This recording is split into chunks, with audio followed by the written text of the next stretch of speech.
Baada ya DRC na Rwanda kuafikiana kuhusu amani na usalama chini ya usuluhishi wa Marekani, wakazi bado waendelea kutoa maoni yao. Leo mjini Goma, MTV imezungumza naye Neema Vikailwira, mmoja wa akina mama Kivu Kaskazini.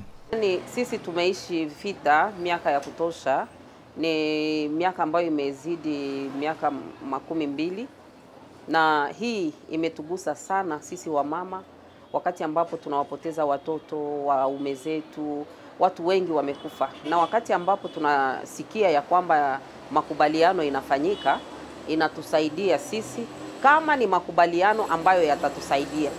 Sababu mingi makubaliano yanafanyika, tunasikia tu wanatuma vibarua vya kusema hii ndio makubaliano ambao watu walikubaliana, nchi zimekubaliana ama na humu ndani unaenda kutana chini ya ile kunakuwa mambo mengine, na hii inakuwa kitu ambacho kinaacha vita isiishe.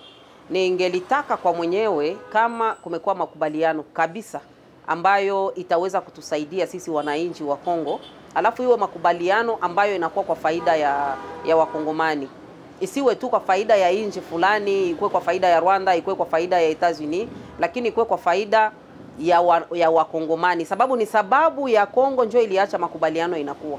Hakungelikuwa shida ndani ya Kongo, makubaliano haingelikuwa. Iliomba Rwanda ionekane ndani ya makubaliano hayo ili tuweze kupata amani. Na unadhani sasa haya makubaliano kweli itasaidia nini? Hakuna kitu ambacho kinaweza kuendelea kama hakuna amani.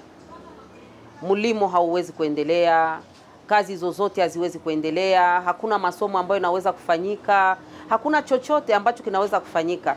Ni kama leo watu wote wamekuwa wagonjwa ndani ya nchi ya Kongo sababu tunakuwa watu ambao tunaishi ndani ya vita. Hata hapa sasa niko nakuambia kuna ndugu mmoja ambaye ameuawa usiku.